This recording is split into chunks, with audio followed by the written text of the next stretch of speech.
During an official Apex Legends tournament last weekend, at least 2 professional players were allegedly hacked mid-game, leading to the final of the Apex Legends Global Series being postponed. In 2 separate matches, Imperial Hall was given an aimbot, and Genburton was suddenly able to see the location and health of everyone else in the round. The cheat menu was opened on Genburton's screen, contained a joke option of Vote Putin, and a message was sent via his in-game chat which read, Apex Hacking Global Series by Destroyer 2009 and Random. The Anti-Cheat Police Department, a volunteer-run group that gathers intelligence on cheats and cheat vendors, wow, I didn't know this was a thing, issued a statement saying that there was a remote code execution exploit present in either the game itself or an Easy Anti-Cheat. Easy Anti-Cheat, however, denied that there was any remote code execution vulnerability within their system in their first tweet in 5 years. Destroyer 2009, the hacker taking responsibility for the incident, has since spoken to TechCrunch and said that the hack was mostly just for fun, but also to force Respawn to fix the vulnerability he used to hack them. EA doesn't have a bug bounty program. He didn't say exactly how he hacked the matches, beyond that it had nothing to do with the server and it never went outside the game, and didn't involve infecting either player's rig or malware.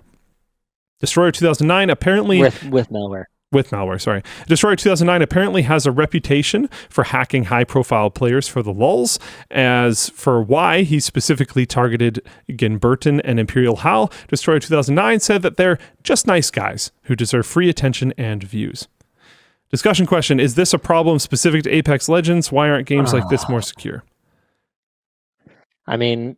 The reason I wanted to talk about this week was because you've been kind of going off on the state of online gaming and how utterly broken it is. We talked last week about a hypothetical peripheral that basically was watching everything you did in real time to ensure that absolutely nothing that happened on screen had any disconnect from what your hands were doing in person.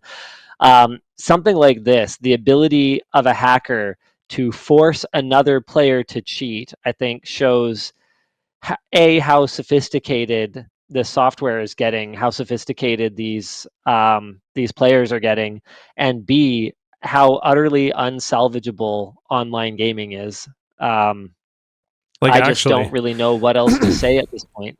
I think, like, I've talked at length about why I had to find a way. And I got it. I got my way. But I've talked at length about how games like Baldur's Gate 3 and Helldivers and other, like, more recent kind of co-op or even single-player focused games, there's a fantastic, very well-working co-op mod for Elden Ring, but Elden Ring is more a single-player game.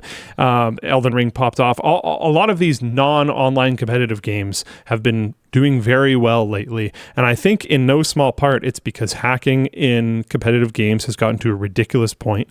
And I don't know if it's because companies aren't investing enough or if it's just a losing battle no matter what they do or what it is, but the percentages of cheaters in games is crazy. The amount of streamers that get caught all the time cheating is wild, because if the streamers are getting caught cheating, there's a lot more, because it's a lot easier when you're not on stream.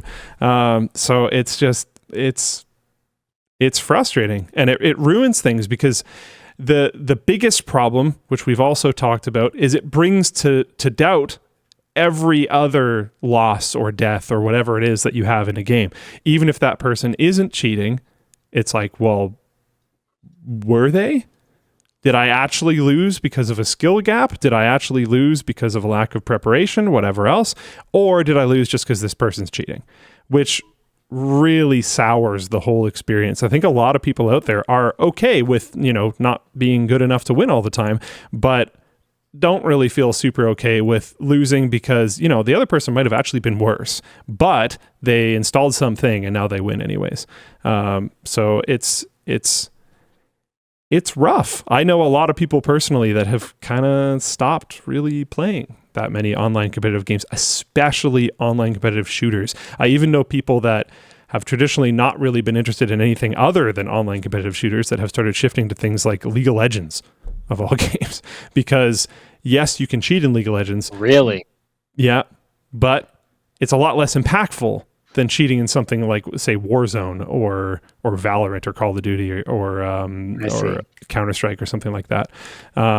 So yeah, it is what it is. But this sucks. This sucks a lot. There's a merch message here that I want to jump to real quick because it's kind of on topic.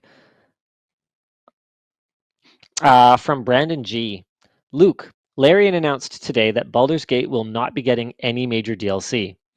As someone who hasn't played yet, this gets rid of a barrier to entry for me, but how does it feel for a long-term player? Yeah, I'll speak to that. I've actually reached out to them about this already. I am sad. Strong disagree. Very angry. No, actually, I'm sad because I really like the characters, I really like the story, and there's honestly a lot of ways that I could see it going that I think would be fantastic. That team is amazing from bottom to the top, as far as I can tell. So I think they would make a very good DLC. But if you read the article more, the reason that they give for doing so is because they didn't think their hearts were in it.